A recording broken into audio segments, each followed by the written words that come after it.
Hello everybody, welcome back to the channel. My name is Frank, and today we're going to talk about the place where you live, the area where you live, or your neighborhood. And to do this first, let's talk about the three major areas where people live. People usually live in either an urban area like this or this, a suburban area like this or like this, or they might live in a rural area like this. Now, what is the difference between an urban, a suburban, and a rural area? If you look at the picture, you'll see that there are many more people, many more cars, many more houses and buildings in an urban area.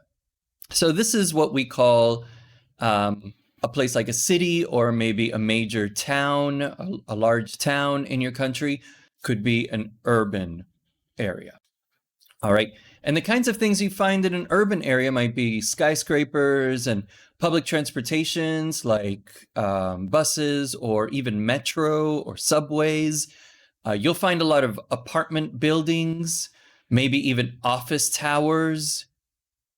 You'll often find taxis in these areas as well. Maybe if it's a very large city, especially in Asia, you'll find some street food vendors outside in the city. You might find some nightclubs or bars, museums, galleries. All of these are common in places like these. You have access to large hospitals in cities and universities in cities.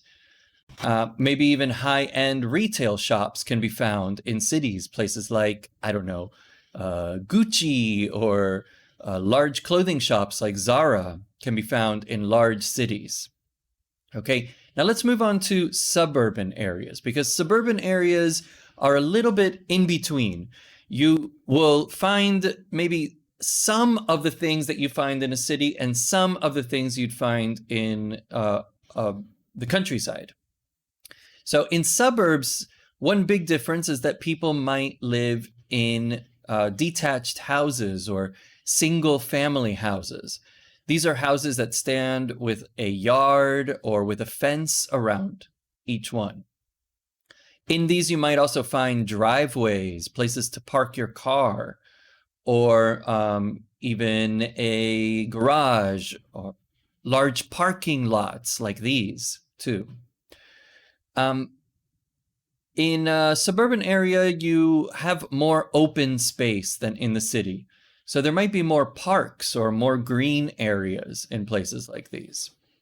If you live in a detached house, you could also have a backyard or a patio, a place to hang out, a place to play, a place to relax, or to have a garden. And another important thing, which I may have mentioned already, is that suburban areas are more peaceful, they're quieter, they're places where families go to live to have a more relaxed lifestyle. If I was describing a house like this, I might even say it's a cottage.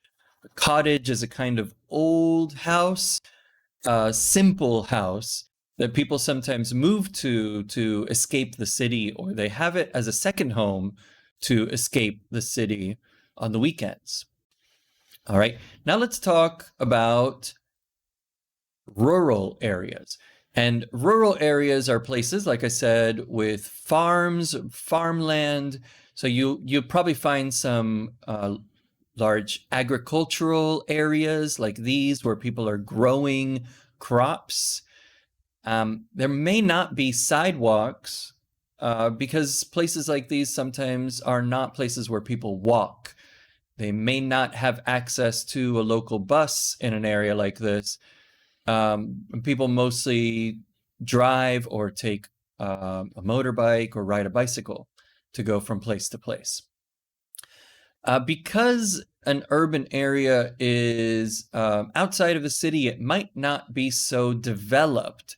And if an area is not developed, then you might find that the roads are not quite like this. You might see more dirt roads. that lead to different fields or they lead out to different pastures. Urban areas are also similar to suburban areas in that you have a lot of green space. So you'll find forests or you'll find parks out there, or just direct access to a mountain or maybe hills too. If you grow up in a place like this, you're probably familiar with things like bales of hay or fields of crops. Wooden fences might be common. Dirt paths or dirt trails that you can walk down. Maybe you know what a grain silo is because you live in an area like this. A silo is a place where we keep crops that are held for longer periods of time. Things like grains, like wheat or corn, are kept in silos. Here is a list of the vocabulary mentioned in this video. And here are some example texts showing how you can use this vocabulary to describe your area. All right. Okay, guys, I hope that's helpful for you next time you're doing some homework to describe your neighborhood or describe the area where you live. All right. Thank you very much. Have a wonderful day or week or weekend. Bye-bye.